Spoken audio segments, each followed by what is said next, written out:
From the beginning of recorded history, and for thousands upon thousands of years, cultures across the entire world all believed the earth was flat. Their various cosmologies and cosmogonies differed in slight ways, but their overall geographies and astronomies were incredibly consistent and in fact virtually identical. The earth was a stationary plane, void of any motion or curvature, flat across its entire expanse, except of course for hills, mountains, and valleys. The North Pole was the magnetic monopole center point of the flat Earth, with Polaris, the North Pole star, situated directly above. Polaris was the only motionless star in the heavens, with all the other constellations revolving perfect circles over the Earth every night. The stars were divided into two categories, known as the fixed stars and the wandering stars. The fixed stars were so called because they were observed then, as we can observe today, to stay fixed in their constellation patterns, night after night, year after year, century after century, never changing their relative positions.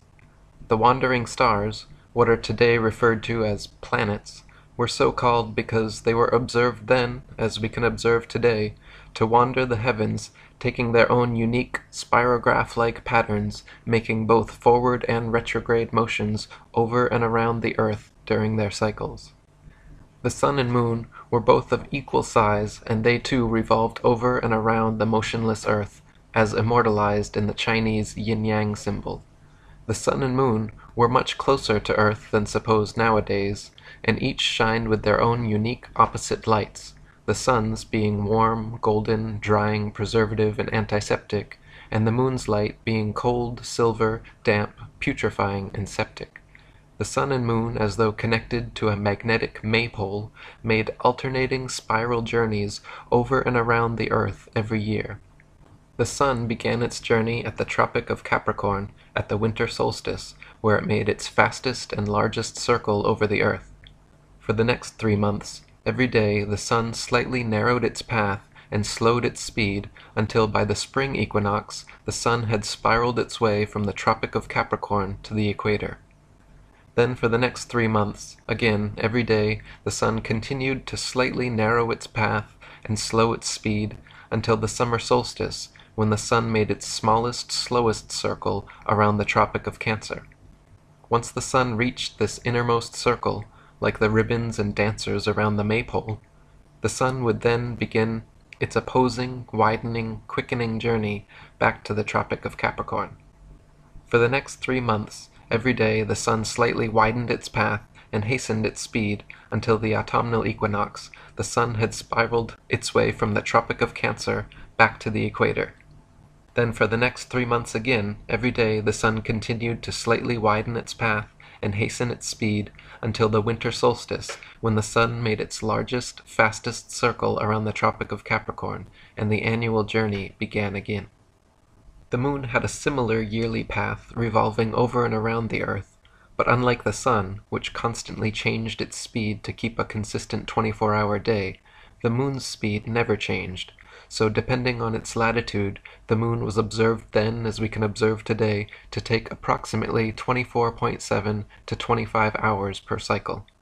This is why at different times and places during each month we can see the moon in the morning, afternoon, or night.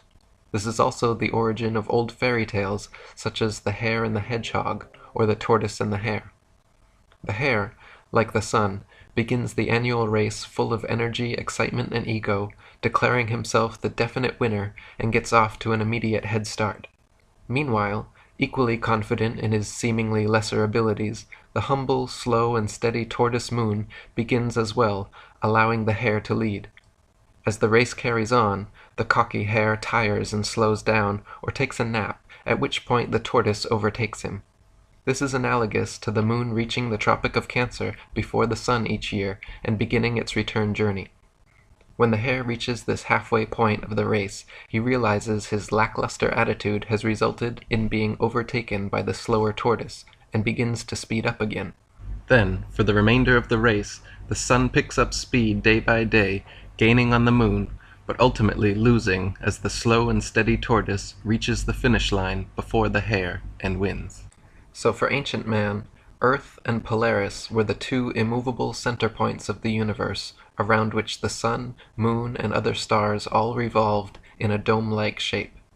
Some cultures believed in a literal, physical, solid dome or firmament to which the fixed stars were bound. Other cultures mythologized the axis mundi as the world tree with Polaris at the center and all the other constellations forming the branches. In these flat Earth depictions, the North Pole occupied the center point, and south was all straight lines extending outwards from there.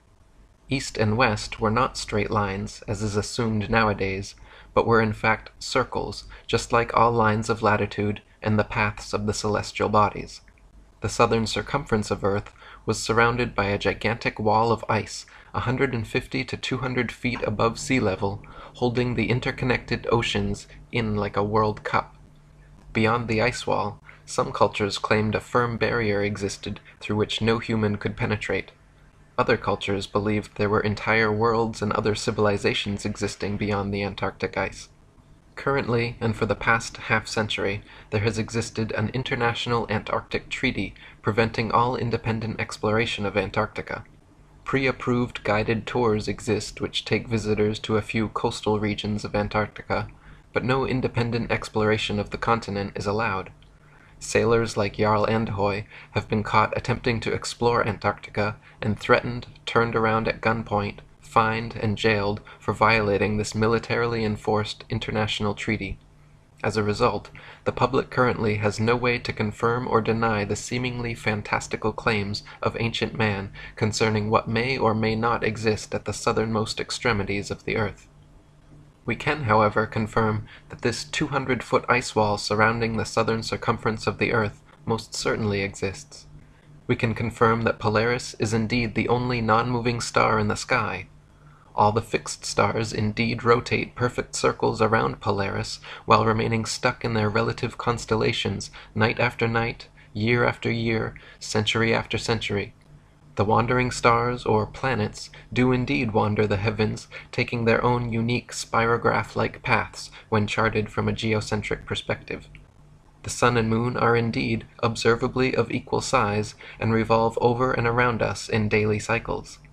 Just as the ancients observed, the sun's annual path does indeed travel from the Tropic of Capricorn at the winter solstice, to the equator at spring equinox, to the Tropic of Cancer at the summer solstice, back to the equator at autumnal equinox, and finally back to the Tropic of Cancer at winter solstice.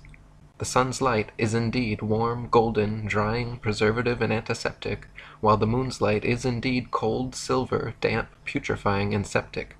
A thermometer placed in the sun's light will always read warmer than a thermometer placed in the sun's shade, while a thermometer placed in the moon's light will always read cooler than a thermometer placed in the moon's shade. Plant and animal substances exposed to sunlight quickly dry, shrink, coagulate, and lose their tendency to decompose and putrefy, whereas plant and animal substances exposed to moonlight will quickly show symptoms of putrefaction and decay. Last but not least, just as the ancients espoused, the Earth is observably motionless to all our senses, and the horizon remains perfectly flat as far as the eye can see. Not only does the horizon remain perfectly flat 360 degrees around the observer, but whether at sea level, the top of Mount Everest, 35,000 feet high in an airplane, or even at over 100,000 feet high, the highest any amateur hot air balloon has ever flown, the flat horizon actually rises to the eye level of the observer all the way up. On a globular Earth, no matter how large it is assumed to be, the horizon would remain where it was, and the rising observer would have to tilt his head downwards further and further the higher they rose to see the steadily falling horizon. Many people will be shocked to know that to this day every single scientific experiment ever devised to show the alleged motion of the Earth has failed to do so, or, given evidence of the opposite, that the Earth is indeed motionless, and every attempt ever made to measure the alleged curvature of the Earth has failed to do so, or, given evidence of the opposite, that the Earth is indeed flat. The first person in recorded history to ever claim that Earth was anything but the flat, motionless center of the universe was a Greek mathematician and philosopher named Pythagoras of Samos around 500 BC. Interestingly enough, Pythagoras has also been touted by Freemasonic historians such as Albert Mackey, James Anderson, William Hutchinson, and William Preston as being the very first Freemason. Presented more as a thought experiment than a complete cosmology, Pythagoras posited that if the Earth were a spherical globe turning on its vertical axis once per day while revolving annually around a stationary sun, that this model could also equally explain the cyclical motions of the heavenly bodies. This heliocentric model was taught to initiates at Pythagoras's Crotona school, but never became popular or had an influence outside of Greece for another 2,000 years.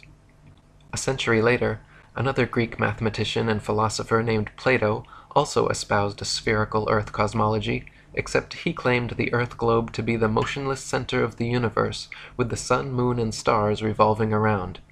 His most famous student, Aristotle, also wrote about this geocentric globe-Earth cosmology in his book On the Heavens, offering three main points of evidence for his theory.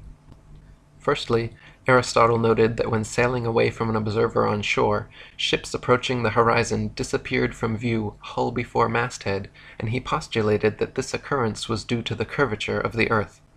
Aristotle argued that the hull disappeared first because beyond the horizon the globe Earth curved downwards, causing the hull and eventually the masthead and entire ship to drop below the curvature. Today, we can easily prove that Aristotle was incorrect in his assumption by using telescopes, binoculars, and zoom cameras. Once a ship has completely disappeared beyond the horizon, modern technology allows us to zoom in and bring the entire vessel, hull and all, back into full view. This proves that ships do not disappear hull first due to the alleged curvature of the Earth, and that the horizon line is in fact merely the vanishing point of perspective from a given observer's point of view, and not, as Aristotle supposed, the beginning of the Earth's curvature. The horizon is subjective, and varies in distance depending on the weather, the observer's height, and the strength of his eyesight or instruments. As noted previously, the horizon actually rises to the eye of the observer no matter how high he climbs, which also proves that the horizon line is not some objective point of curvature on a convex Earth, but rather the subjective vanishing point of perspective from a given observer's point of view. Aristotle's second point of evidence offered for his spherical Earth theory was the Earth's round shadow cast on the moon during lunar eclipses. To this day, heliocentrists still offer this argument as proof of a spherical Earth, claiming that during lunar eclipses, the Sun, Earth, and Moon align in a perfect 180-degree syzygy like three billiard balls, causing the Sun to cast the Earth's shadow onto the Moon. This clever but faulty assumption is rendered completely invalid, however, due to the fact that lunar eclipses have happened and continue to happen regularly when both the Sun and Moon are still visible together above the horizon. As early as the time of Pliny the Elder, there are records of eclipses happening while both the Sun and Moon were visible in the sky, and continue to be recorded by the Royal Astronomical Society today. Obviously, if the Sun and Moon are both observable simultaneously during an eclipse, then they are not aligned in a 180-degree syzygy, and it is therefore impossible that the Sun could be casting Earth's shadow on the Moon, and some other explanation must be sought.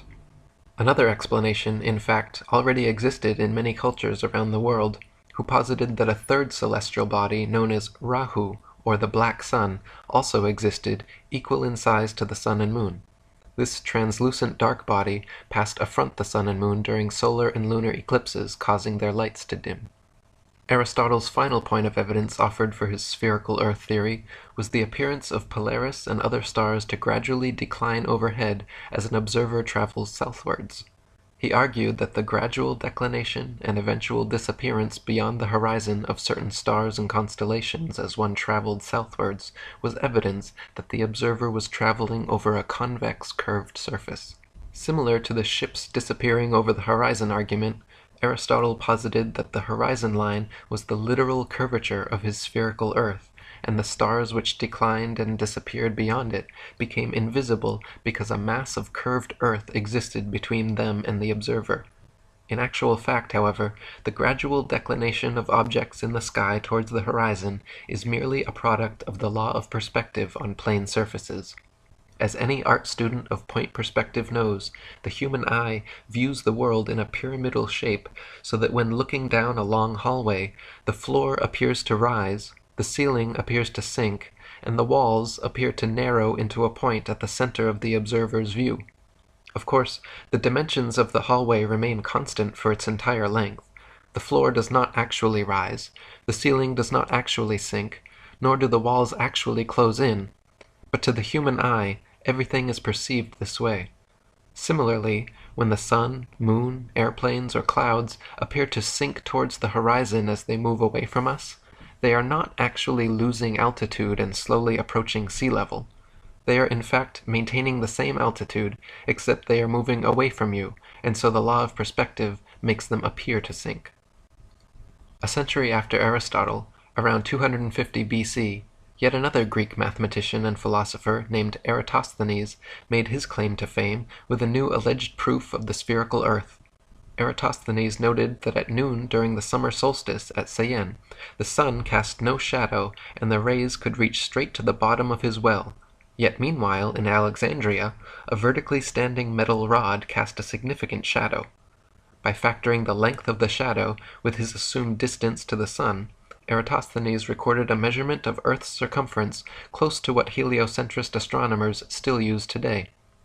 The fact of the matter is, however, that Eratosthenes' calculations were made assuming the sun to be millions of miles away, so that its rays would fall perfectly parallel even in points as divergent as Syene and Alexandria.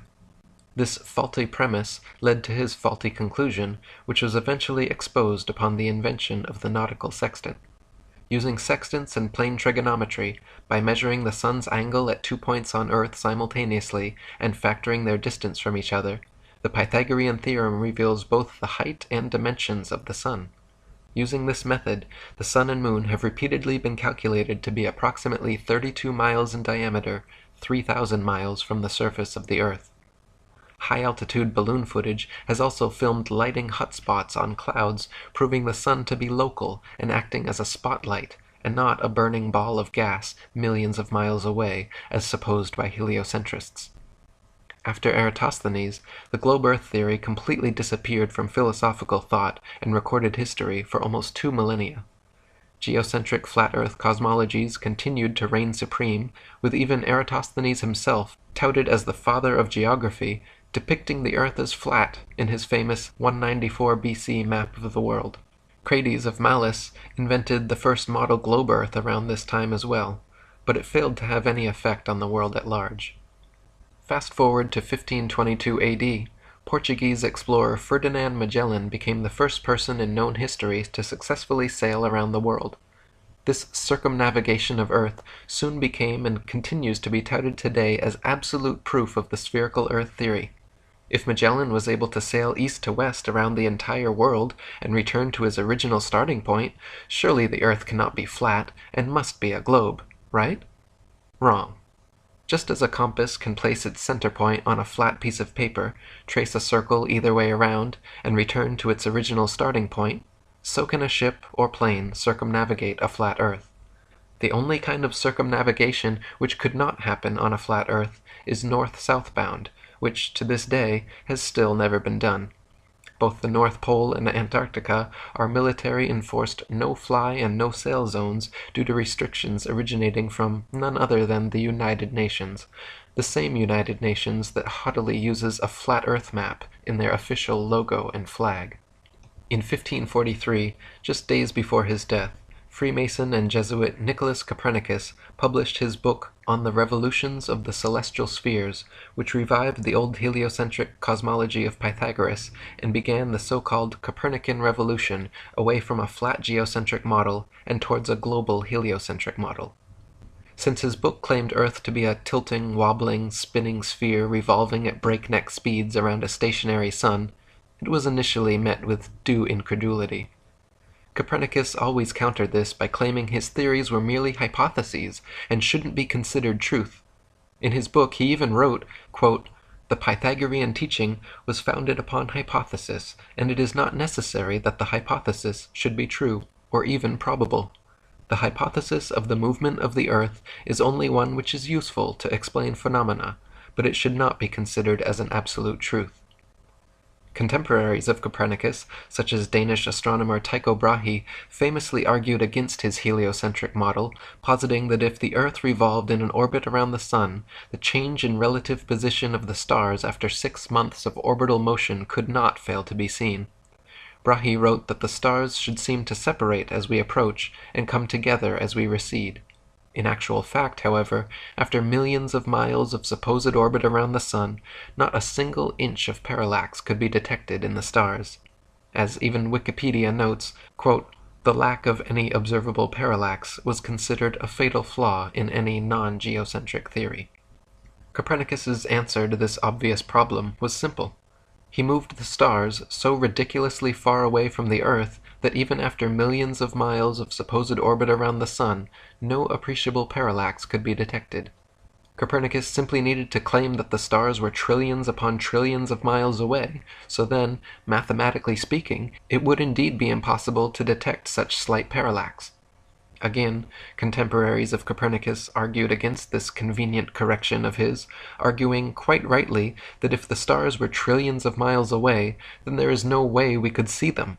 Backpedaling once again, Copernicus claimed the reason we could still see stars trillions of miles away was because they were not mere tiny points of translucent light in the night sky, but that stars were in fact gigantic gas balls billions of times larger than our Sun. So first, Copernicus had to move the stars trillions of miles from Earth to explain away lack of parallax, and then he had to make the stars billions of times larger to account for why we should see them at all from such fantastical distances. Lastly, he offered very specific distances and mathematical equations to solidify his theory, claiming, for instance, that he had accurately calculated the Sun's distance from Earth to be exactly 3,391,200 miles. At the turn of the 17th century, Tycho Brahe, under the patronage of Emperor Rudolf II, began construction of the largest, most state-of-the-art astronomical observatory ever built. Upon hearing this, German astronomer and Freemason Johannes Kepler was determined to apprentice under Brahe. Even though Kepler championed Copernicus's widely disputed heliocentric globe-Earth theory, Brahe begrudgingly accepted Kepler as his apprentice based on his merit as an astute astronomer and mathematician. Brahe allowed Kepler access to the observatory, but guarded his data and findings from him completely, which frustrated and angered Kepler to the point of eventually culminating in a heated argument between the two of them, resulting in Brahe kicking Kepler out. After much amends and apologizing, a year later, Brahe finally forgave Kepler and accepted him back as apprentice. This time, however, Kepler was not content with his role as mere apprentice and soon proposed and secured a commissioned position on Brahe and Emperor Rudolph's new project, the Rudolphine astronomical tables. Less than a month later, Tycho Brahe mysteriously dropped dead, and Johannes Kepler was given access to all of Brahe's coveted data, free rein of the observatory, and became Emperor Rudolph's new official astronomer. Abundant circumstantial evidence and obvious motive have long fed speculation that Kepler actually murdered Brahe. Brahe was only 54 years old and in fine health when suddenly he became deathly ill and passed away. His official cause of death was reported as a bladder infection, but subsequent autopsies of his body revealed toxic quantities of mercury present on his mustache hairs, which has led many researchers to conclude he was poisoned. The 2004 book Heavenly Intrigue suggested that Kepler had indeed murdered Brahe to gain access to his data. Kepler himself never denied this, and he actually wrote, quote, "I confess that when Tycho died, I quickly took advantage of the absence, or lack of circumspection, of the heirs by taking the observations under my care, or perhaps usurping them." And so for the remainder of his life, Kepler worked at Brahe's observatory for Brahe's employer, using Brahe's data to further his Copernican theories, which Brahe had always criticized. He modified Copernicus's calculations of celestial motions, changing them from perfect circles to irregular ellipses, and even formulated a new, updated distance of the Sun from Earth. While Copernicus had claimed positively the Sun to be 3,391,200 miles from Earth, Kepler assured the astronomical community that his new figure of 12,376,800 miles was the true distance. A few years later, in 1608, the first telescope was invented, and by 1609, the next champion of Copernicism, Italian astronomer, Freemason, and probable Jesuit Galileo Galilei, had purchased and built several of them. Galileo improved upon the telescope's design, boosting the zoom capabilities from the original 3 times up to 30 times magnification, and in 1610 made the most important alleged discovery of his career. With his 30-times zoom telescope, Galileo claimed to have seen what he described as, quote, 3 fixed stars, totally invisible by their smallness, all close to Jupiter and lying on a straight line through it. After tracking these invisible stars for a while and noticing they appeared sometimes but not others, Galileo concluded that when he could not find them, they must be hiding behind Jupiter, and therefore they must not be invisible stars at all, but rather invisible moons orbiting Jupiter. His alleged discovery of moons orbiting Jupiter was then touted as proof of the Copernican system, claiming that Earth must be a planet like Jupiter since both have orbiting moons. To this day, NASA claims to have special telescopes, which can, on occasion, see these moons of Jupiter, just as Galileo claimed in his day to see, on occasion, with his special telescopes. Nowadays, with modern telescopes and zoom technology, we can see the celestial bodies far closer and with far more clarity than Galileo could have ever hoped for. A 2016 Nikon P900 has 83 times optical zoom and 332 times digital capabilities, which put Galilean telescopes to shame. Yet, even with this level of magnification, Galileo's alleged invisible stars orbiting Jupiter are nowhere to be found. Galileo and his fellow Mason predecessors, acting more like true believers of their heliocentric faith than legitimate scientists, were constantly guilty of inventing elaborate theories to support their foregone conclusion. This was never more evident than when Galileo presented his theory on the cause of tides in 1616. Cardinal Bellarmine had written Galileo the year before, stating that, quote, the Copernican system could not be defended without a true physical demonstration that the sun does not circle the earth, but the earth circles the sun. Taking this to heart, Galileo hoped to show that the earth's tides were caused by the sloshing back and forth of water as a point on earth's surface sped up and slowed down due to earth's alleged rotation on axis and revolution around the sun. He argued that these hypothetical motions of his globular earth were the cause of tides, and therefore the tides themselves were proof of Earth's motion. Unfortunately for Galileo, his ideas were not accepted and easily proven wrong by his contemporaries, who rightly pointed out that if his theory were correct, there would only be one high tide per day. Not only this, but if tides were caused by Earth's alleged motion, all lakes, ponds, and other inland bodies of water should be similarly affected, yet they are not. The next champion of heliocentricism was English mathematician and astronomer, knighted Freemason and Royal Society President Sir Isaac Newton. In 1687, Newton published his famous Principia Mathematica, which presented his idea of gravity to the world. The globe Earth theory had long faced criticism for being impractical due to the natural physics of spinning spherical objects, namely that anything placed on their surface should immediately fall or fly off. How could people, buildings, and the great oceans remain perfectly stuck to a ball Earth spinning faster than the speed of sound? The globe Earth theory needed a force that could keep everything in place somehow, a force strong enough to keep the oceans stuck to the Earth, but weak enough not to sink a sailboat, a force strong enough to drag the entire atmosphere along with Earth's breakneck speed, but weak enough to allow birds and bugs to travel freely and unabated in all directions. A force so strong it could make rain fall upwards and plants grow upside down, but yet so weak that it could not be detected by any contemporary methods. Newton's postulate of, quote, an invisible force able to act over vast distances led to him being heavily criticized for, quote, introducing occult agencies into the field of science. Previous to Newton's theory of universal gravitation, the natural laws of density and buoyancy already perfectly and adequately explained the world around us. For example, the reason a balloon filled with helium rises into the sky while a balloon filled with air drops to the ground is not because Newton's mystical pulling force has an aversion to helium, but rather simply because helium is lighter and less dense than the nitrogen, oxygen, and other elements which compose the air around it, so it floats up. And conversely, a balloon filled with your carbon dioxide exhalation is heavier and denser than the air around it, so it falls down to the ground. If you blow a dandelion seed out of your hands, a substance just barely heavier than the air, it will float away and slowly but eventually fall to the ground. If you drop an anvil from your hands, something much heavier than the air, it will quickly and directly fall straight to the ground. This is not because gravity prefers anvils to dandelion seeds, but rather because it is the natural physics of buoyancy for objects less dense than the medium surrounding them to rise, while objects denser than the medium surrounding them to sink. This is the reason raindrops fall down through the air and air bubbles rise up through the water, because of their relative densities. It has nothing whatsoever to do with the mystical pulling force of spinning balls from Newton's imagination.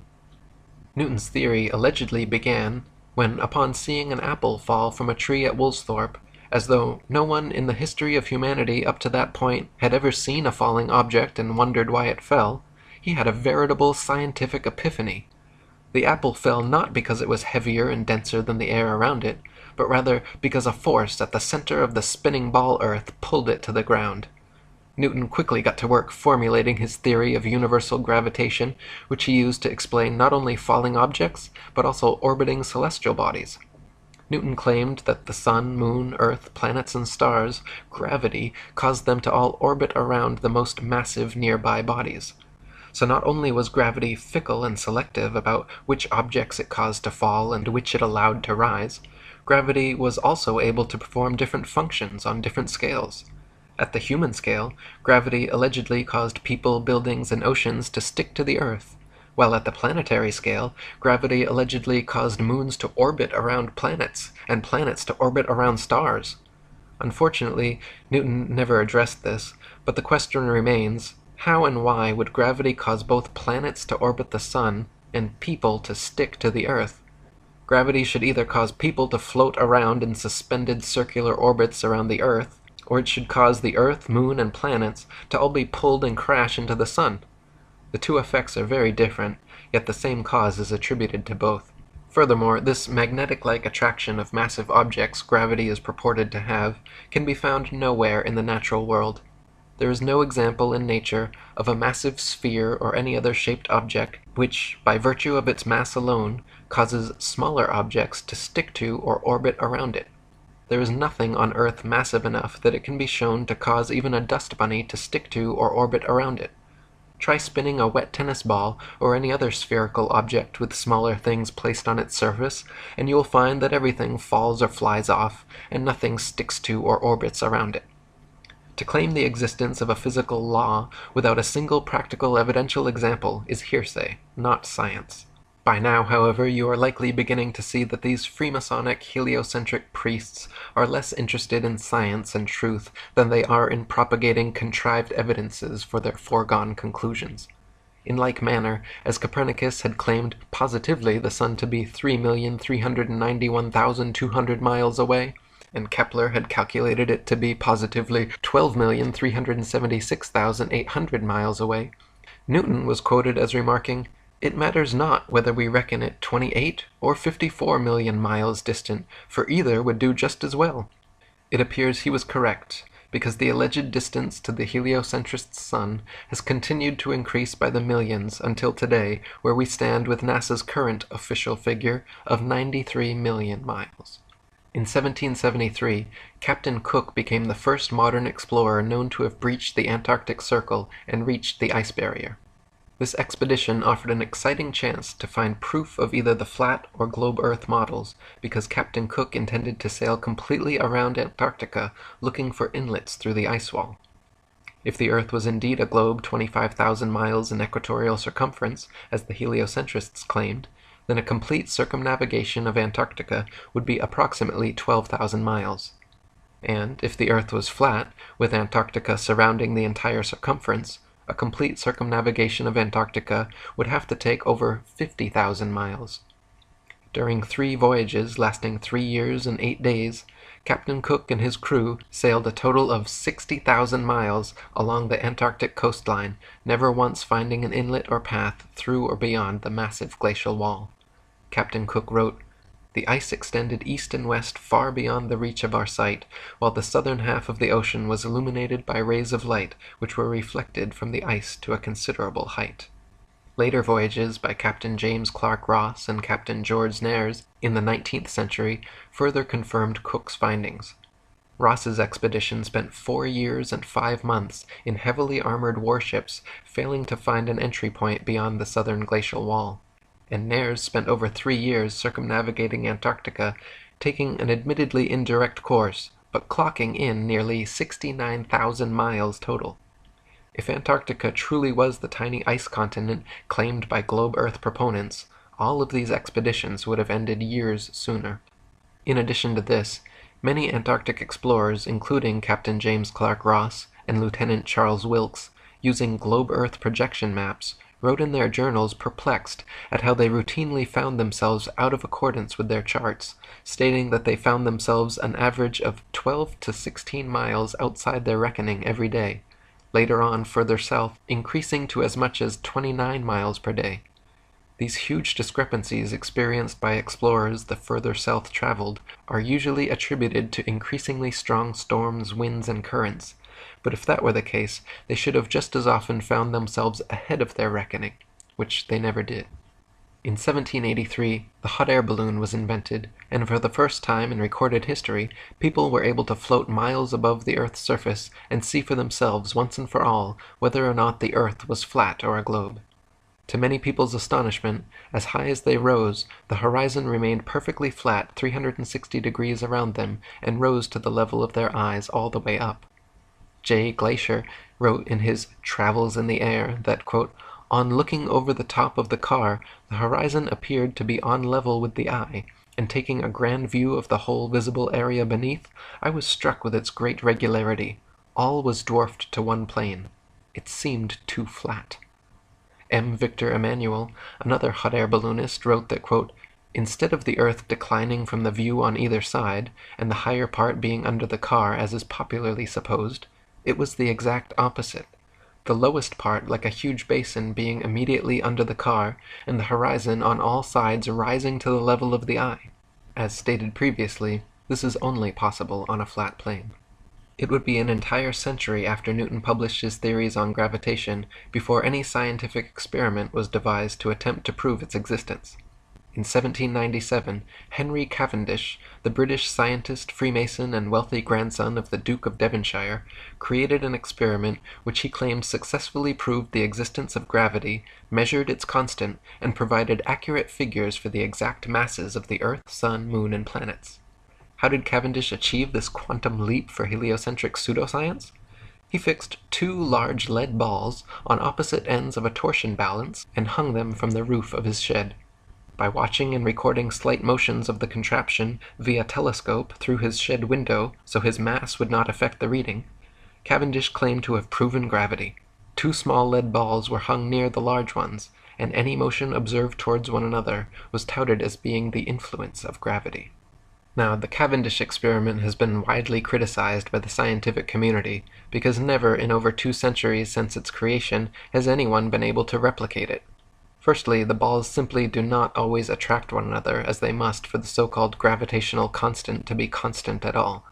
Sometimes the torsion balance turns towards the balls and sometimes away, as it is impossible not to give some slight tremulous motion when interacting with it. Henry even complained in his notes how often as he was performing the measurement, the contraption was still in oscillation. Secondly, since his calculated force of gravity was 10 to the 39th power weaker than the force of electromagnetism, from which all material objects are composed, there is no control for the experiment which can factor out and positively differentiate the alleged gravitational force from the known stronger electromagnetic force. In other words, the balls could simply be attracting each other through static electricity, a known force existing in all things, billions of times stronger than gravity, and impossible to control for the experiment. Even though no one could replicate Cavendish's findings, the experiment went down in history as a great success and is still taught as veritable proof of universal gravitation in science textbooks today. Half a century later, in 1851, a French scientist named Leon Foucault performed a similar experiment to Cavendish, but this time hanging a single ball from the ceiling, swinging it, and claiming all lateral motion observed to be proof that the Earth was turning beneath the pendulum. Since Foucault's original demonstration, these pendulums have regularly been swinging at museums and exhibition halls worldwide, purporting to provide everlasting perpetual proof of the heliocentric spinning ball Earth theory. The truth is, however, unbeknownst to most of the duped public, that Foucault's pendulum is a failed experiment which proves nothing but how easy it is for pseudoscience to deceive the malleable masses. To begin with, Foucault's pendulums do not uniformly swing in any one direction. Sometimes they rotate clockwise, and sometimes counterclockwise. Sometimes they fail to rotate, and sometimes they rotate far too much. Just like the Cavendish experiment, scientists who have attempted to replicate Foucault's findings have conceded time and again that, quote, it was difficult to avoid giving the pendulum some slight lateral bias at starting. In truth, the behavior of the pendulum actually depends on 1. The initial force beginning its swing, and 2. The ball and socket joint used, which most readily facilitates circular motion over any other. The supposed rotation of the Earth is completely inconsequential and irrelevant to the pendulum's swing. If the alleged constant rotation of the Earth affected pendulums in any way, then there should be no need to manually start pendulums in motion. If the Earth's diurnal rotation caused the 360-degree uniform diurnal rotation of pendulums, then there should not exist a stationary pendulum anywhere on Earth. Also in the mid-19th century, another Frenchman named Gaspard Gustave Coriolis performed several experiments showing the effect of kinetic energy on rotating systems, which have ever since become mythologized as proof of the heliocentric theory. His Coriolis effect is often said to cause sinks and toilet bowls in the northern hemisphere to drain spinning in one direction, while in the southern hemisphere causing them to spin the opposite way, thus providing proof of the spinning ball Earth. Once again, however, just like Foucault's swinging pendulums and Cavendish's hanging balls, sinks and toilets in northern and southern hemispheres do not consistently spin in any one direction. Sinks and toilets in the very same household are often found to spin opposite directions, depending entirely upon the shape of the basin and the angle of the water's entry, not the supposed rotation of the Earth. The Coriolis effect is also said to affect bullet trajectories and weather patterns as well, supposedly causing most storms in the northern hemisphere to rotate counterclockwise, and most storms in the southern hemisphere to rotate clockwise, to cause bullets from long-range guns to tend towards the right of the target in the northern hemisphere, and to the left in the southern hemisphere. Again, however, the same problems remain. Not every bullet and not every storm consistently displays the behavior, and therefore cannot reasonably be used as proof of anything. In the late 19th century, mostly thanks to the experiments, books, and lectures of an English inventor and author named Dr. Samuel Rowbotham, a flat Earth renaissance began sweeping the world.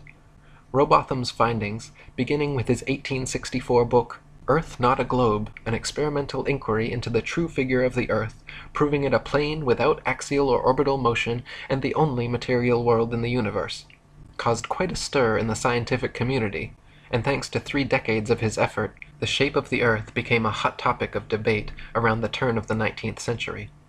Dr. Rowbotham conducted several experiments using telescopes, spirit levels, and theodolites, special precision instruments used for measuring angles in horizontal or vertical planes.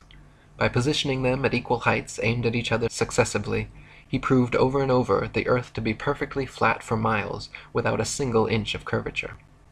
In his most famous series of experiments, Rowbotham traveled to Cambridge, England, where there is a 20-mile canal called the Old Bedford, which passes in a straight line through the fenlands, known as the Bedford Level. The water has no interruption from locks or water gates of any kind, and remains stationary, making it perfectly suitable for determining whether any amount of convexity or curvature actually exists. If we were living on a ball Earth, every pond, lake, marsh, canal, and other large body of standing water, each part would have to comprise a slight arc or semicircle curving downwards from the central summit.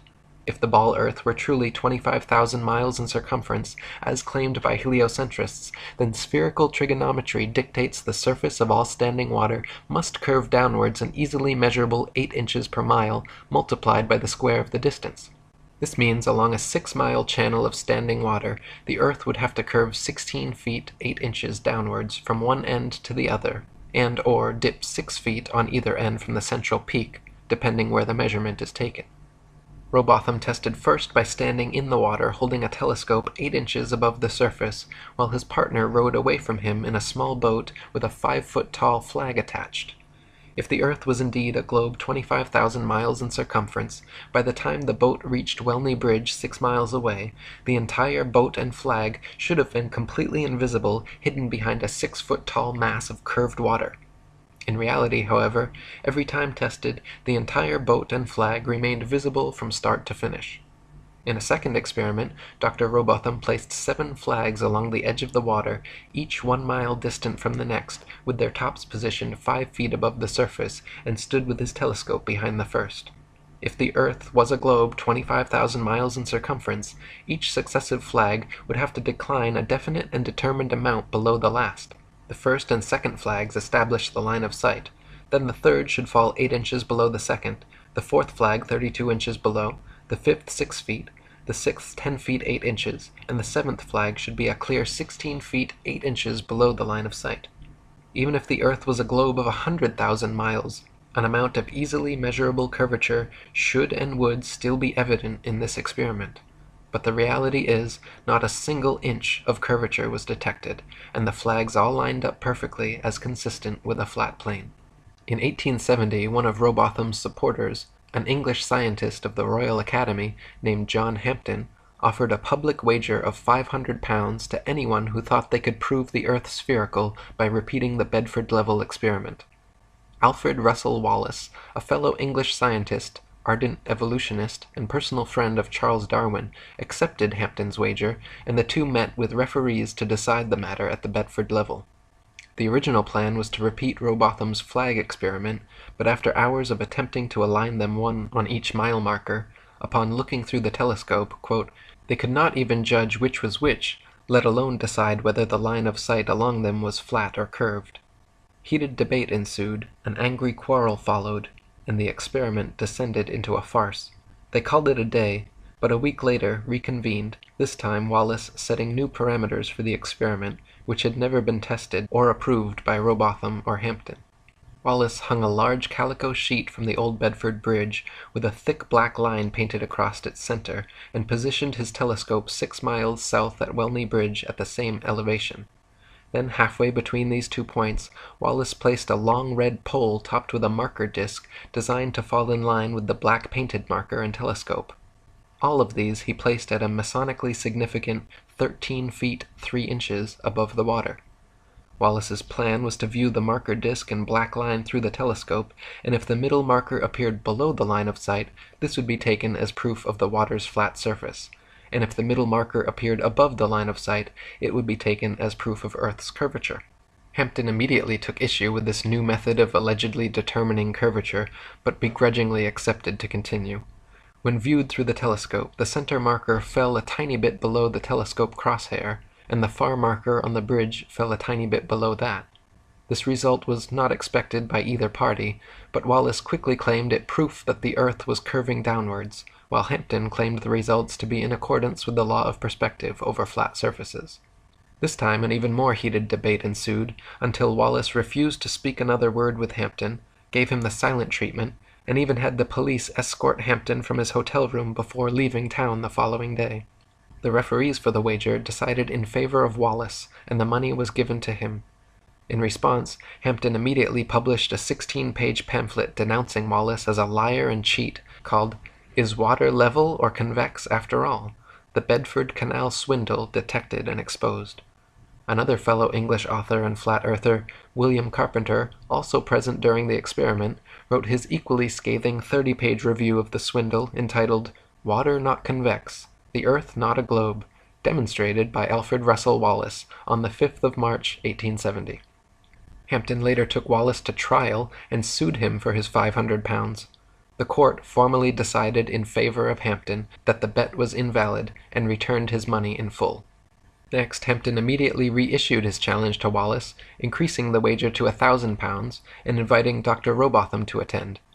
This time the experiment would be conducted as Rowbotham had originally done, standing in the water with telescope held 8 inches above the water, observing a boat with a 5-foot flag attached sailing 6 miles away from Welch's Dam to Welney Bridge.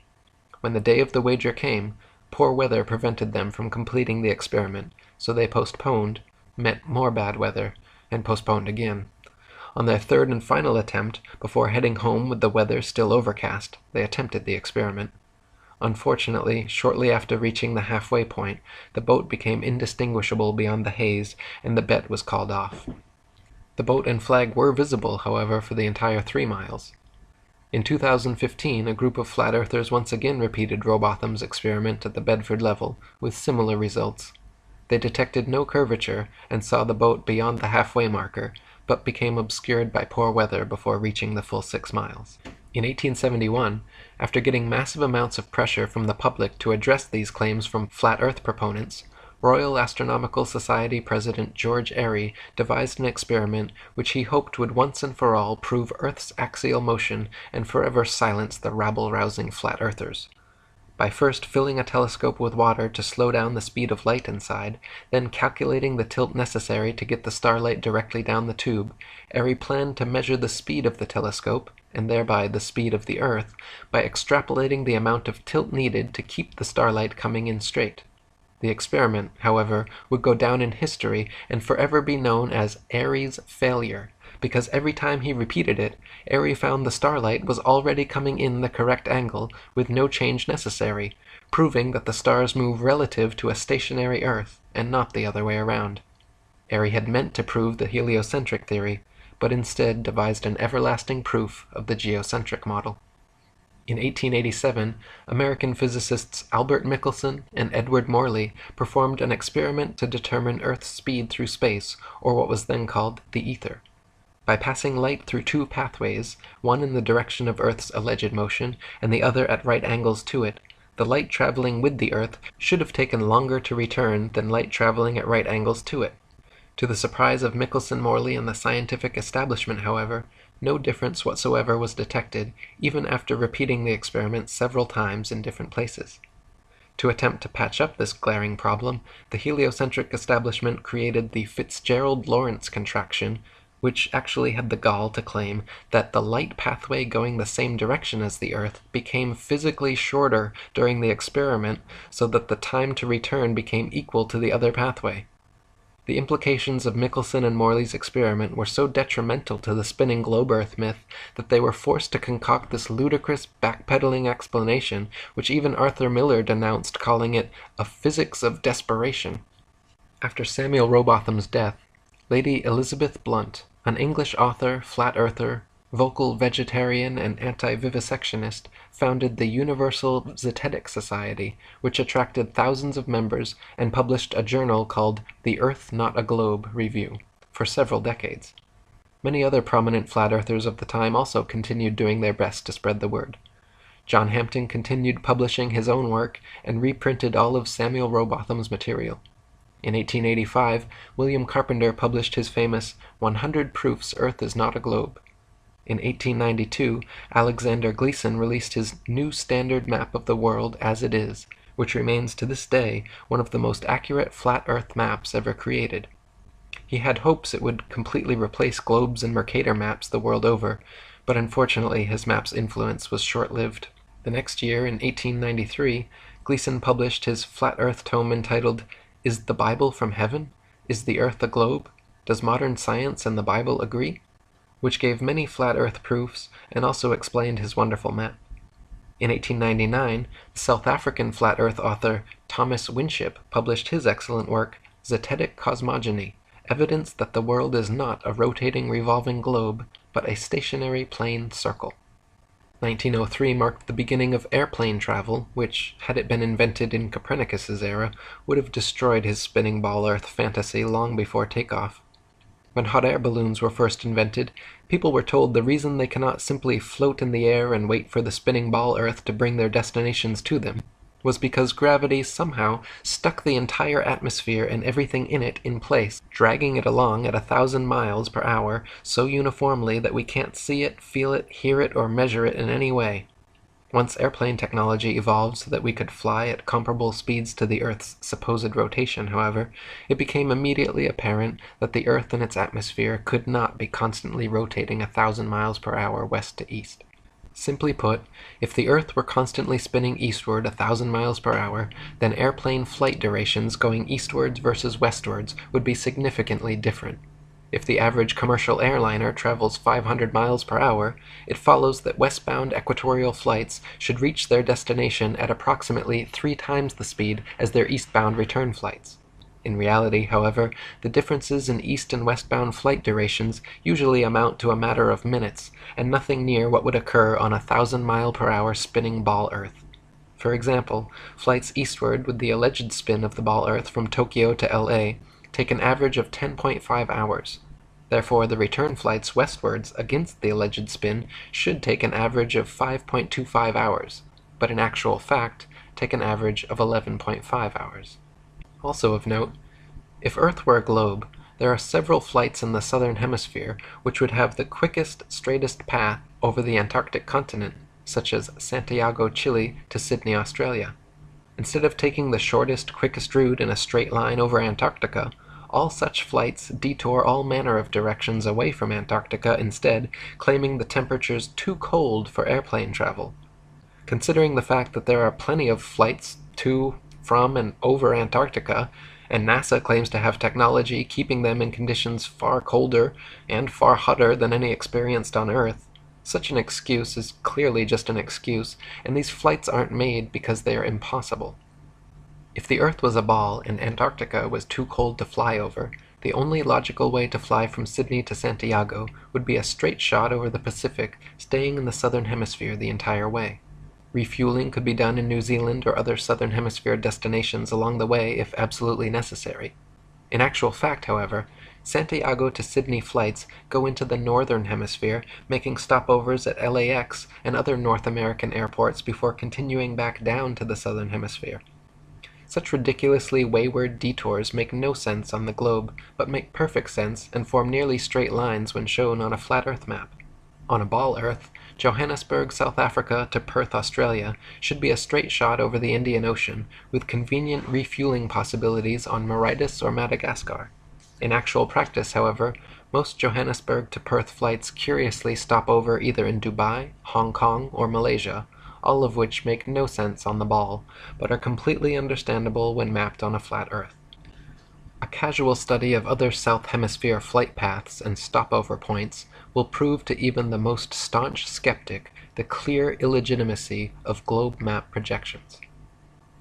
Building on Michelson and Morley's experiment, in 1913, French physicist Georges Sagnac again proved the existence of the ether and the stillness of Earth by using a beam splitter to send light in opposite directions around a path, recombining them, then observing their interference fringes, first while stationary, and then while rotating the entire experiment table 2 revolutions per second.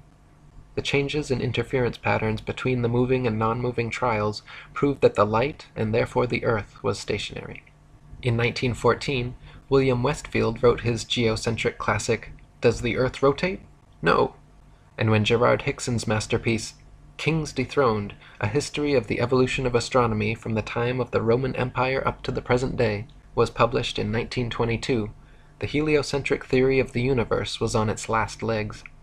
In 1925, the Michelson-Gale experiment again vouched for a stationary Earth, and it was clear to the establishment that they needed something big to bring public opinion back their way.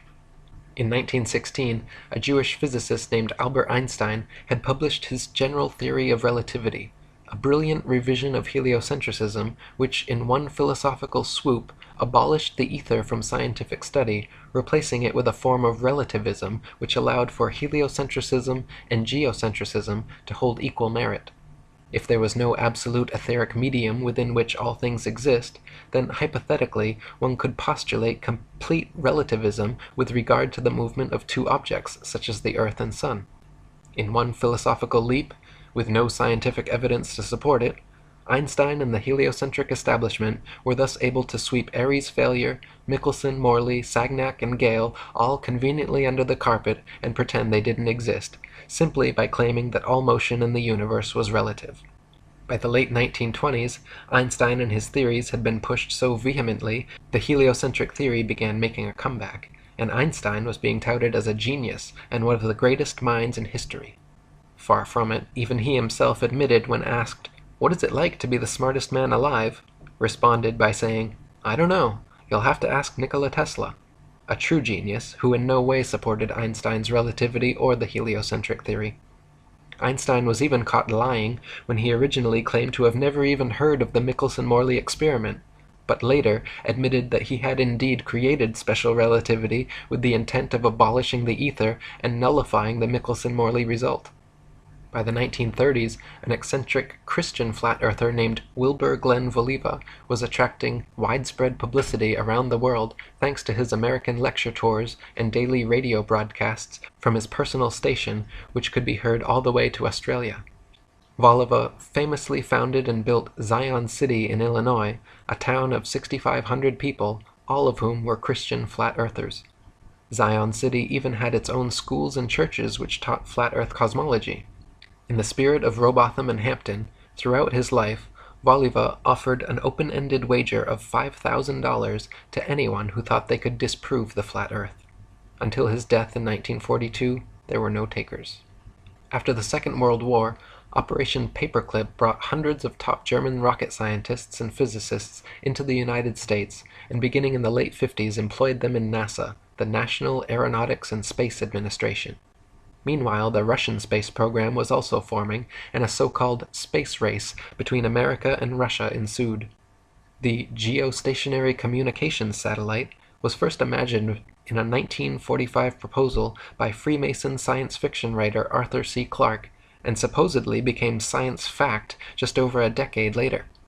In 1957, Russia allegedly launched the first satellite named Sputnik into low Earth orbit, followed in 1958 by America's Explorer 1. Nowadays, there are supposedly upwards of 20,000 such satellites constantly orbiting the Earth. They are allegedly floating around in the thermosphere, where temperatures are claimed to be upwards of 4,530 degrees Fahrenheit. The metals used in satellites, however, such as aluminum, gold, and titanium, have melting points of 1,221, 1,948, and 3,034 degrees respectively, all far lower than they could possibly handle. People even claim to see satellites with their naked eyes, but this is ridiculous considering they are smaller than a bus and allegedly 100+ miles away. It is impossible to see anything so small that far away. Even using telescopes, no one claims to discern the shape of satellites, but rather describes seeing passing moving lights, which could easily be any number of things, from airplanes to drones to shooting stars or other unidentified flying objects. The fact that they are geostationary means they would not appear to move through the sky anyway, but rather be perpetually stuck in the exact same place all day, every day. So-called satellite phones have been found to have reception problems in countries like Kazakhstan with very few cell phone towers. If the Earth were a ball with 20,000+ satellites surrounding, such blackouts should not regularly occur in any rural countryside and deep ocean areas. Also, satellite TV dishes, which existed for years before satellites were supposedly invented, are almost always positioned at a 45-degree angle towards the nearest ground-based repeater tower. If TV antenna were actually picking up signals from satellites 100+ miles in space, most TV dishes should be pointing more or less straight up to the sky. The fact that satellite dishes are never pointing straight up and almost always positioned at a 45-degree angle proves they are picking up ground-based tower signals. Before satellites, radio, television, and navigation systems like LORAN and Decca were already well established and worked fine using only ground-based technologies. Nowadays, huge fiber-optic cables connect the internet across oceans, gigantic cell towers triangulate GPS signals, and ionospheric propagation allows radio waves to be bounced all without the aid of the science fiction bestseller known as satellites. Also in the late 50s, a sign maker from Dover, England named Samuel Shenton, in the spirit of Robotham and Lady Blunt's Zetetic Society, created IFERS, the International Flat Earth Research Society, and began giving lectures on television, in newspapers, to youth clubs and schools about our flat, motionless Earth. Shenton discovered the writings of the late 19th century flat Earth authors mentioned previously and made it his mission to spread the Zetetic message as far and wide as he could. With NASA's supposed satellite launches happening, people constantly questioned Shenton about satellites proving the globe Earth, to which he would always reply, "Does sailing around the Isle of Wight prove it is spherical?" When NASA claimed to have put the first man in space, Shenton said from the beginning that it was all photo and video trickery. When John Glenn supposedly orbited the world in 1963, Shenton even sent him a free IFERS membership, with a personal message saying, "Okay, wise guy."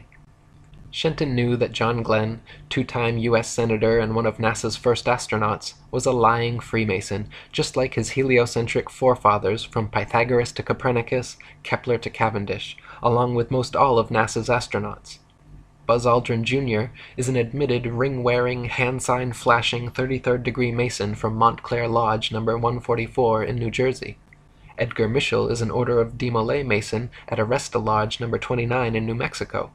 James Irwin was a Tejon Lodge No. 104 member in Colorado Springs. Don Eisel was a member of the Luther B. Turner Lodge No. 732 in Ohio. Gordon Cooper was a Master Mason in Carbondale Lodge No. 82 in Colorado. Virgil Grissom was a Master Mason from Mitchell Lodge No. 228 in Indiana. Walter Schira Jr. was a 33rd-degree Mason at Canaveral Lodge No. 339 in Florida. Thomas Stafford is a Mason at Western Star Lodge No. 138 in Oklahoma. Paul Weitz is from Lawrence Lodge No. 708 in Pennsylvania. C. Fred Kleineknecht, the head of NASA during the Apollo program, shortly thereafter became Sovereign Grand Commander of the Council of the 33rd Degree of the ancient and accepted Scottish Rite of Freemasonry of the Southern Jurisdiction. NASA astronauts Neil Armstrong, Alan Shepard, William Pogue, Vance Brand, and Anthony England all had fathers who were Freemasons as well. The amount of astronauts known to be Freemasons or from Freemasonic families is astonishing. It is likely that more astronauts and people of key importance in NASA are affiliated with the Brotherhood as well, but not so open about their membership. For there to be this many Masons, members of the world's largest and oldest secret society, involved with the promotion and propagation of this globalist heliocentric doctrine from its outset to modern times, should raise some serious suspicion. Before the first Apollo missions ever even cleared the launch pad, 11 NASA astronauts died in highly suspicious accidents. Gus Grissom, Roger Chaffee, and Ed White were all cremated together in an Apollo capsule fire during a completely unnecessary and dangerous test where they were strapped down and locked into a 100% oxygen chamber which incinerated the three of them to death in seconds. 7 other astronauts, Ted Freeman, Charles Bassett, Elliot See., Russell Rogers, Clifton Williams, Michael Adams, and Robert Lawrence, died in 6 separate airplane crashes, and Ed Gibbons in a car crash. 8 of these deaths were in 1967 alone. So many astronauts coincidentally dying under such circumstances is highly unlikely, and lends credence to the idea that these were intentional hits by the Masons trying to find the right people to sell their hoax. One of the most outspoken of the fallen astronauts was Gus Grissom. By 1967, Grissom had become increasingly irritated and vocally negative about NASA's chances of ever landing a man on the moon. He stated the odds were pretty slim, and famously hung a lemon on the Apollo capsule after it repeatedly failed safety testing procedures. Grissom threatened to go public with his complaints about the LEM, and even told his wife Betty, quote, "If there ever is a serious accident in the space program, it's likely to be me." Right after his murder, government agents raided Grissom's house before anyone had been informed about the fire or his death. They removed all his personal papers and his diary, never to be returned. From 1969 to 1972, the Freemasons at NASA claimed to have landed 6 of their Apollo missions on the moon. With this ingenious deception, a bit of rocket technology, a bunch of lying Freemasons, and photographs taken through a round window, with this one psyop, NASA managed to convince nearly everyone on Earth that they live on a spinning ball. However, in the documentary A Funny Thing Happened on the Way to the Moon, you can watch official leaked NASA footage showing Apollo 11 astronauts Buzz Aldrin, Neil Armstrong, and Michael Collins for almost an hour using transparencies and camera tricks to fake shots of a round Earth. They communicate over audio with Control in Houston about how to accurately stage the shot, and someone keeps prompting them on how to effectively manipulate the camera to achieve the desired effect. First they blacked out all the windows, except for a downward-facing circular one, which they aimed the camera towards from several feet away. This created the illusion of a ball-shaped Earth surrounded by the blackness of space, when in fact it was simply a round window in their dark cabin. Neil Armstrong claimed at this point to be 130,000 miles from Earth, halfway to the moon, but when camera tricks were finished, the viewer could see for themselves the astronauts were not more than a couple dozen miles above the Earth's surface in a high-altitude plane. These images showing a globular world soon became the Freemasons' most valuable tool in altering public perception about the shape of the Earth. Since the original so-called blue marble image, NASA has provided the public with many more pictures and videos showing a globe Earth, touting veritable photographic proof that Pythagoras' 2,500-year-old theory was finally validated.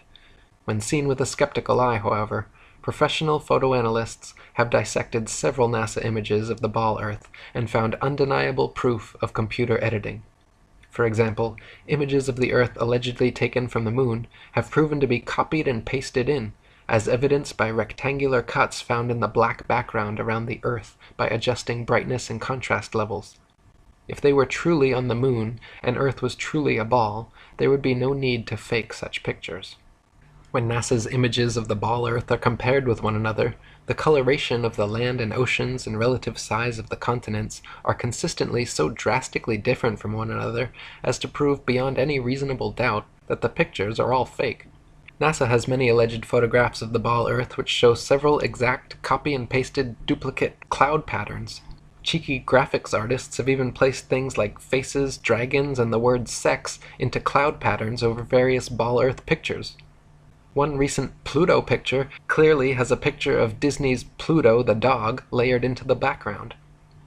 On a clear afternoon, during a waxing or waning moon cycle, it is possible to see the blue sky right through the moon. For centuries, stars and planets have often been seen and recorded, even by the Royal Astronomical Society, to have been seen through the moon. If the moon is translucent enough to see objects through it, it cannot be the solid, spherical planetoid claimed by NASA and modern astronomers. Samuel Shenton, president of IFERS, was quoted before the Apollo supposed moon landing, stating that stars have been seen through the moon. The astronauts had better be ready to come right back, because there isn't anything much to land on. Besides Shenton, many of the first people to unequivocally call out the NASA moon landings as being a staged hoax were professional photographers.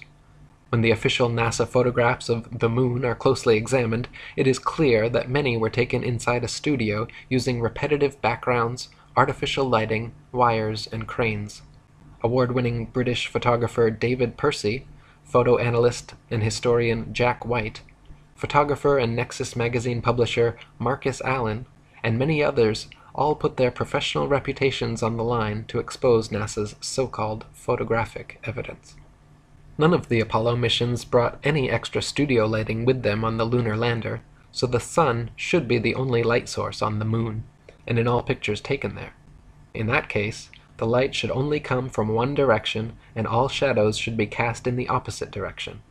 However, in dozens of official NASA photos, there are shadows being cast in up to 3 directions simultaneously, often at up to 90-degree angles, which can only be the result of multiple light sources not present on the moon. Several pictures even show overhead spotlights reflecting in astronauts' helmets and multiple lens flares originating from 2 or more light sources.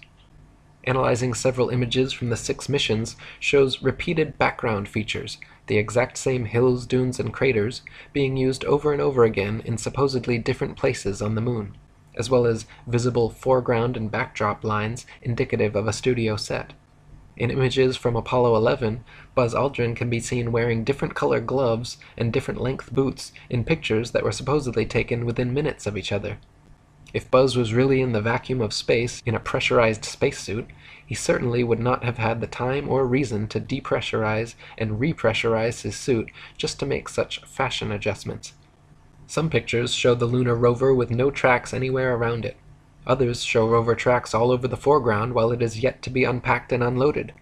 A couple pictures even show what appear to be sneakers and a lady's heel tracks on the moon, in addition to the astronauts' boot prints. Another glaring mistake is that none of NASA's images or videos show stars in the background as they should, just complete blackness, likely because exact star maps as they should appear from the moon would be nearly impossible to fake. The testimony of different astronauts on different missions, in their autobiographies and interviews, just muddies the water even more, some of them bragging about the, quote, astonishingly brilliant light of the stars, and others saying they, quote, don't remember seeing a single star while on the moon. Such inconsistencies, and the fact that none of NASA's moon pictures feature stars or planets in their appropriate positions, should raise a red flag that these astronauts were not on the moon. Many pictures of the sun on the moon are clearly spotlights and not the sun. Some images show studio lighting lens flares or studio lighting reflecting off a black background. One image clearly shows a shadow on the ceiling of space as the lunar lander lifts off. Many images show shadows of reticule crosshairs suspended in air over a print underneath, proving them to be doctored and not originals as claimed. Images of the lunar lander supposedly on the moon shows a pathetic 1969 attempt at creating high-tech futuristic-looking equipment using what appears to be construction paper, gold foil, scotch tape, and metal shower rods. The idea that the piece of junk shown in these official NASA photographs flew to the moon and back is so ludicrous it's laughable. Close-ups of the lunar lander footpads show them without a speck of dust on them and without a burn print under its 10,000-pound thrusters, like it was just gently set down in place. NASA scientists in their own documents were worried about the LEM falling into its own massive burn radius, yet there it sits with no burn print and spotless clean pads. Even the astronauts' boot prints made deep impressions on the moon dust, yet the lander's 10,000-pound thrusters left not a trace, no blast hole, and no dust on the pads. When the video evidence is examined, even more anomalies are found. In certain frames, light pings can be seen reflecting off overhead stage wires attached to astronauts' backpacks. In one Apollo 16 clip, an astronaut falls to his knees and is quickly jerked back up to his feet by what can only be an unseen wire hoisting him straight upwards. One of the more obvious video anomalies is how several Apollo missions show American flags flapping around in the non-existent space wind. The moon is supposed to have no atmosphere, and so the flags should remain perfectly still, but can often be seen moving quite boisterously. Another interesting video anomaly is discovered by playing NASA's moon footage at 2x speed, then watching the astronauts walking, running, jumping, or cruising around on their little buggy. Without the speed adjustment, there is a low-gravity illusion, as the astronauts seem to float, drift, and glide slowly and smoothly along. But once they are seen at 2x speed, it becomes clear that they are in, quote, normal gravity, walking, running, jumping, and cruising at normal speeds. They simply reduced the play speed by 50% in post-production, and voila, instant moon motion. Not only is the Apollo video record fraught with fraud, but NASA claims the original Apollo 11 videos have conveniently disappeared from their records so no one can analyze them for authenticity. You heard correctly.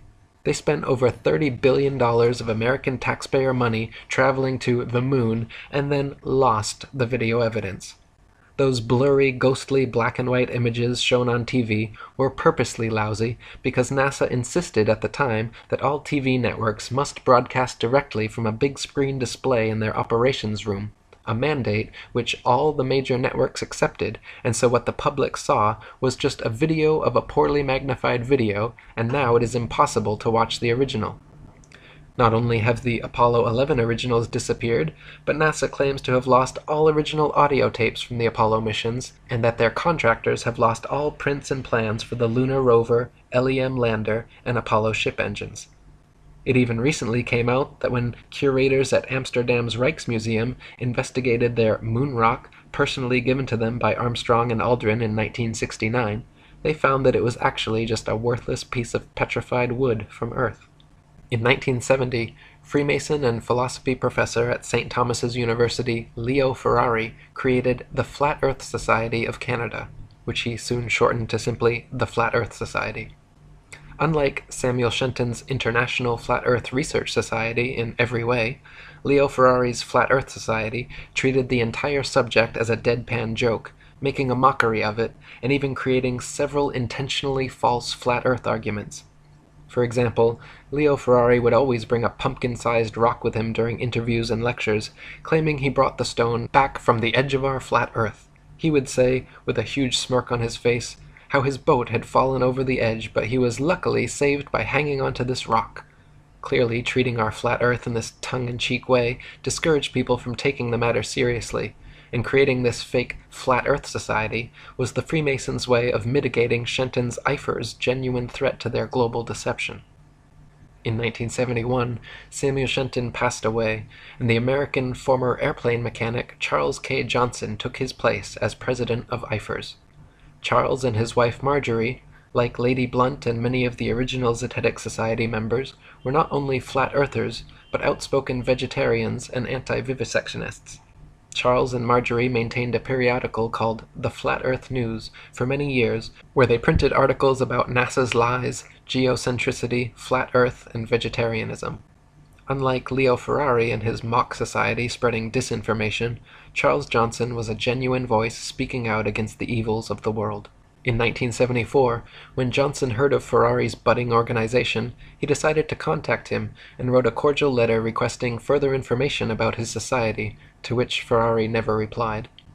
2 years later, Johnson wrote another polite letter saying how he was delighted by the prospect of a like-minded campaigner, and said how it was a very happy day when he learned of Ferrari's society. Quote, "I feel sure at the core we cannot be too far apart in aims," Johnson wrote. "I do try to practice what I preach, to think and seek and search out reasonable ideas and concepts." He closed saying that he could hardly wait to hear from Ferrari and hoped very much he would please reply. After 6 months without a response, Johnson wrote one more time explaining again his sole purpose to enlarge his view and getting and holding on to the facts, which would benefit himself and in time the rest of the world. He requested a reply and a copy of Ferrari's FES magazine. In conclusion, Johnson signed, "Thanks from the bottom of my heart," in advance, but warned that if Ferrari insisted on ignoring him once again, quote, "I will then know for sure that you are some kind of enemy of the flat earth work." Eventually Ferrari did reply this time, but not with a message or magazine as requested. He simply enclosed an FES paid application form. Johnson investigated Ferrari's organization further and found that he was using, quote, "the flat earth idea as a gimmick to entertain and promote the atheistic society." From then on, Johnson worked hard to expand his Eifers and constantly for the rest of his life exposed Ferrari's FES, calling him a false prophet, guilty of muddying the waters of truth. Near the end of his life, tragically, Johnson's house burned down, along with all the flat earth materials he and Shenton had collected over their lifetimes. Until his dying day, Johnson claimed the fire to be the result of arson by a NASA agent he had seen snooping around. Apparently finished with their moon landing propaganda, starting in 1976, NASA began faking Mars landings instead. To begin with, the planets, formerly known as wandering stars, are not terrestrial Earth-like habitations capable of landing anything on. The sun, moon, and stars are all simply luminaries, celestial lights relatively close to Earth, and not something tangibly solid that humans could ever walk on. This is painfully obvious to anyone with functioning eyeballs and a telescope or Nikon P900 camera, but NASA continues to this day to publish thousands of fake CGI images claiming to come from Mars. Even assuming Mars was an actual spherical desert planet as NASA claims, it is impossible for them to have safely landed the probes based on their own trials and statistics. They say the surface pressure on Mars is only 0.3% the surface pressure on Earth, and equivalent to the pressure at about 23 miles above the Earth. There is not enough air matter at that pressure, however, to provide any lift for opening up the parachutes NASA uses to land its Mars probes. No parachute ever devised has been able to successfully deploy at that altitude. They simply stream straight back, then never fill the rest of the way down. Joe Kittinger's record highest, fastest, and longest parachute dive from the Earth's upper atmosphere had him free-falling from only 19 miles high for 15 minutes at 767 miles per hour, and his drogue chute proved useless and offered no deceleration.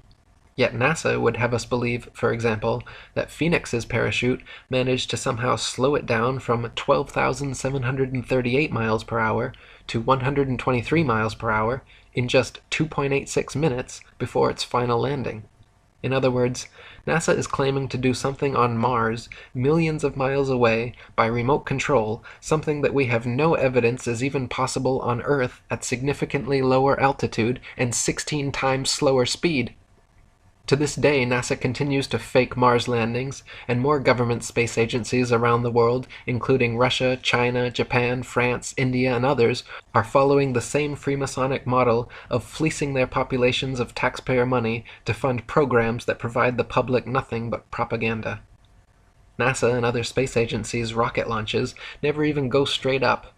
Every rocket forms a parabolic curve, peaks out, and inevitably starts falling back to Earth. The rockets which are declared successful are those few which don't explode or start falling too soon, but make it out of range of spectator view before crashing down into restricted waters and recovered. There is no magic altitude where rockets or anything else can simply go up, up, up, and then suddenly just start free-floating in space. This is all science fiction illusion created by wires, green screens, dark pools, some permed hair, and zero-G planes. In 1998, NASA claimed to have sent up their first piece of the ISS, International Space Station. They have been caught, however, time and again with air bubbles forming and floating off in their official outer space footage. Astronauts have also been caught using scuba space gear, kicking their legs to move, and astronaut Luca Parmitano even almost drowned when water started filling up his helmet while allegedly on a spacewalk. It is admitted that astronauts train for their spacewalks in underwater training facilities like NASA's Neutral Buoyancy Lab, but what is obvious from their space bubbles and other blunders is that all official spacewalk footage is also fake and filmed underwater. Analysis of many interior videos from the International Space Station have shown the use of camera tricks such as green screens, harnesses, and even wildly permed hair to achieve a zero-gravity type effect. Footage of astronauts seemingly floating in the zero gravity of their space station is indistinguishable from Vomit Comet zero-G airplane footage. By flying parabolic maneuvers, this zero-G floating effect can be achieved over and over again, then edited together. For longer uncut shots, NASA has been caught using simple wires and green screens. In 2001, Charles K. Johnson died, and having lost all his flat Earth material and correspondence in his house fire, the IFERS was officially finished.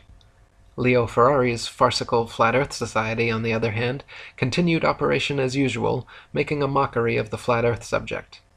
In 2004, the reins of FES presidency were handed over to Daniel Shenton, of no relation to genuine Flat Earther Samuel Shenton, who, true to Ferrari's example, maintains the Flat Earth Society website to this day, where they purport such fantastical, purposeful disinformation as the flat Earth disk constantly rising upwards forever through the universe to account for gravity. Their sole purpose, as Charles Johnson correctly stated, is clearly to poison the well and muddy the waters of truth.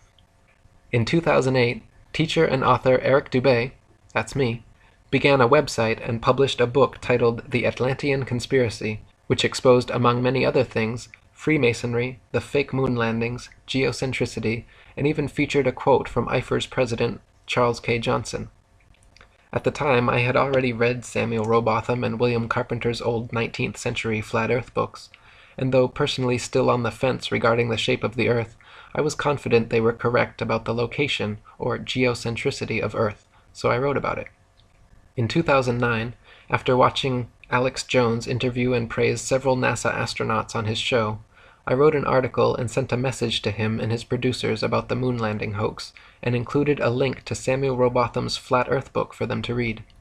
Alex even mentioned this on air the next day, and called me a flat earther who thinks he's covering up some Atlantean conspiracy, the title of my book and website.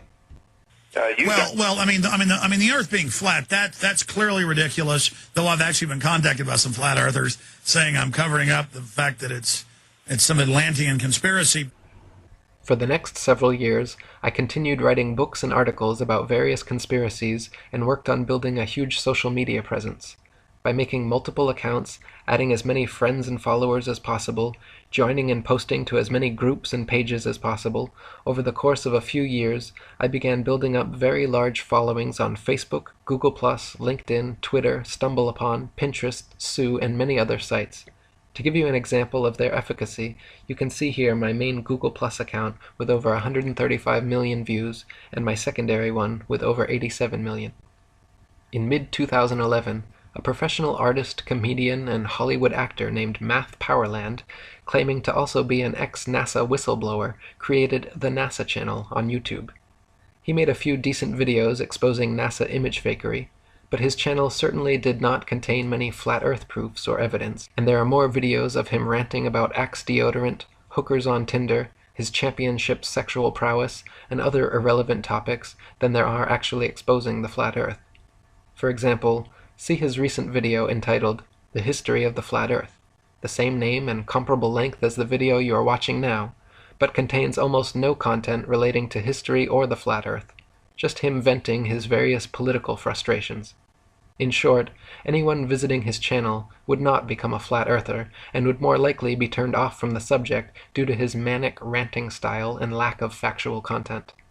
In November of 2014, after years of researching and writing, I released my book The Flat Earth Conspiracy, the first pro-flat earth book written in nearly 50 years. I simultaneously released a flat earth conspiracy documentary on YouTube, began giving radio interviews, and published several influential articles on the subject.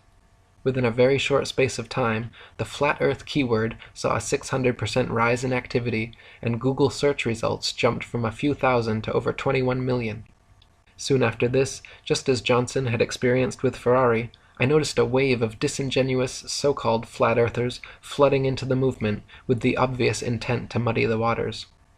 For example, when I began writing my book, The Flat Earth Conspiracy, I came across Paul Michael Bales on Facebook, a recent flat earth convert who had been collecting a library of old original flat earth books and letters. Hoping to find some good reference material, I messaged him asking for recommended titles, and he told me a few choice books to read. The full extent of our interaction consisted of a short Facebook conversation, yet curiously, after my book was published and the flat earth movement started growing, Paul began stating publicly that he was the Morpheus to my Neo, and that he taught me everything I know about the flat earth. He even made the ludicrous claim that my book was plagiarized from old Facebook posts of his. Matt Boylan, aka Math Powerland, also jumped in and had the gall to say that, quote, my entire book was plagiarized from his information, which is equally laughable, considering he and his information are only mentioned in 2 paragraphs of my 252-page book. Needless to say, both of their claims are baseless and go to show how desperate they are to receive credit where it is not due. You can also see from this Google Analytics chart that the flat earth keyword had not made any significant change in 2011 since the launch of Matt's YouTube channel, nor in late 2012, early 2013, when Paul claims to have gotten his start. The moment when the flat earth tides shifted and the exponential growth of the movement began was clearly around and after November 2014, the exact month when I exploded all of my flat earth research onto the internet. In November 2014, I published the first pro-flat earth book written in 50 years, The Flat Earth Conspiracy. I also published several popular articles on the subject, uploaded the most popular flat earth conspiracy documentary on YouTube, began giving radio interviews, and soon restarted Charles Johnson's IFERS, the International Flat Earth Research Society, and published my most successful book ever, 200 Proofs Earth is Not a Spinning Ball, which has now been translated into 12 foreign languages and read by millions worldwide. These simultaneous actions, my intentional exploding of credible flat earth information onto the internet all at once, which I had been preparing for the entire year before, are undoubtedly the catalyst behind the exponential growth curve seen beginning here. Later on, around March 2015, recent flat earth convert Mark Sargent came out of nowhere, began uploading new flat earth videos every day, uploading new interviews several times per week, got offered his own radio show, started being heralded by many as the king of flat earth, and credited with starting the modern flat earth revival. At first I was glad to have him on board, until the cracks began to show and the clear disinformation campaign began. Mark claimed the moon and stars were holographic projections, maintained by alleged dome builders, who keep us inside a Truman Show enclosed structure, among much other nonsense.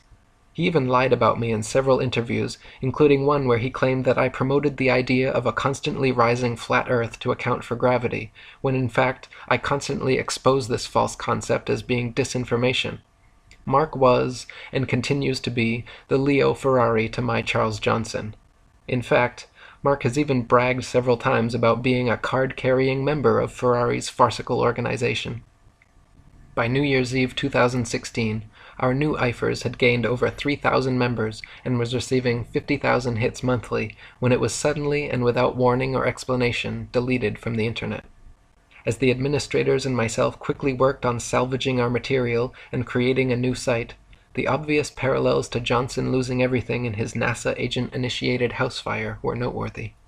Around the same time, 2 disingenuous Flat Earth channels issued 2 fraudulent copyright strikes against me, which I managed to overturn by filing legal counterclaims against them.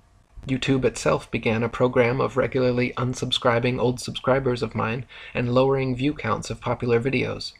Shortly after that, Facebook also decided to jump on the Eric Dubé censorship bandwagon by deleting my account, all my pages, and giving my Atlantean conspiracy group directly over to a team of Freemason shills who still administrate it to this day, filling the group with nothing but death threats to me, pictures of Masonic goats, and ridiculous belittling memes.